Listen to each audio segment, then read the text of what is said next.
Hürmetli vatandaşlar, bugünkü leksiyeleri sözleyimiz. Leksiyede sizi qacırıyoruz bugün çislağa. 2019 yıl 6. ayının 13. günü. Haftaga Perşembe.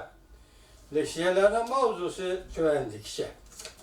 Birinci mavzu. Mavzunu sözleştim, bunun vaziyet doğrusu gap kılaylı. Hazır vaziyetin eytqanda Çin pokumu hem itiraf kıldı, şıtamı hem itiraf kıldı. Ne mi dedi bir yerde Çin pokum dedi ki, andın Johnson diye dedi ki, Şangay'daki vaziyetten korkup bir yakın memleket getirip, bir taraf kılıçtan korkup Xi Jinping çet eliye Kırgızistan'ı ziyaret etti.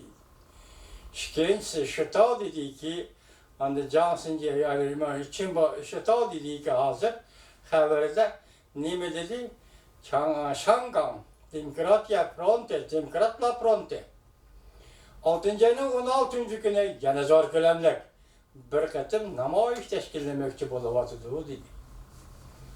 Ondan keyinki vaziyetten yani üzerine terakkiyata qarab kelyapotganimizda Prezident Trump mı bu vaziyet doğrusu diye Şangay'daki namoyiş doğrusu ifade bildirdi.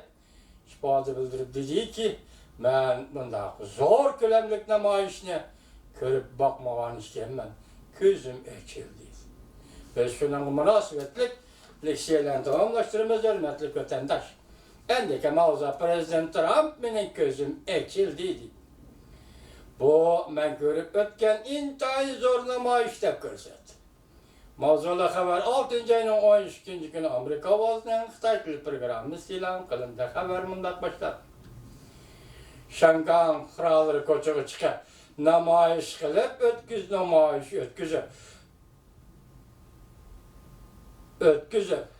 qonun loyihaga, ya'ni qochqin jinoyatchilar qonun loyihasini o'zgartirishga qarshi ekan, Amerika Qo'shma Shtatlarining prezidenti Trump haftaning 3. kuni, ya'ni 6. ayning 12. kuni bunday ko'rsatdi.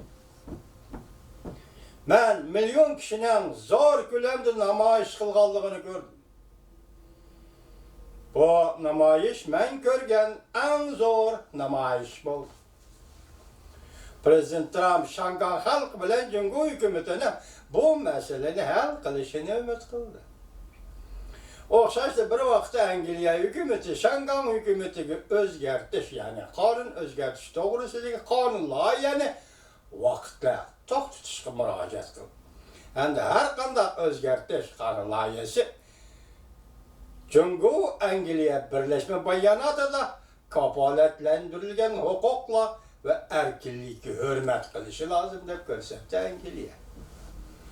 Prezident Trump haftaning 3. kuni chorshanba kuni, ya'ni 6. ayning 12. kuni Oqsaroyda ziyorat kelgan Polsha davlatining prezidenti bilan ko'rishganda ve matbuot muxbirlari bilan ko'rishganda muxbir Şangayda yuz bergan qochqinlar qonunini o'zgartirish qonun loyihasiga qarshi turishga ko'chaga chiqqan zo'r namoyish qandoq inkas qaytirasiz deb savol qo'yganda Prezident Trump bunday ko'rsatdi.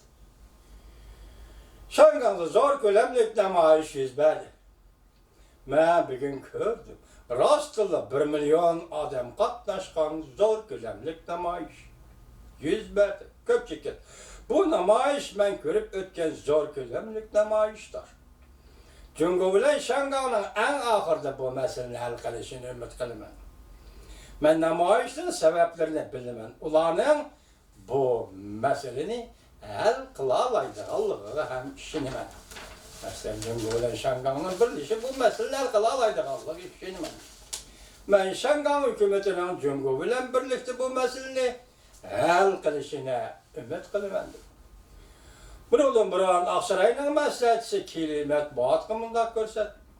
Şangayning norozilik harakati Oqsaroyning diqqatini jalb qildi. Prezident Trump balki 20 davlatning Osaka yig'inida Xi Jinping bilan ko'rishganda Şangay masalasini o'tirib qo'ydi.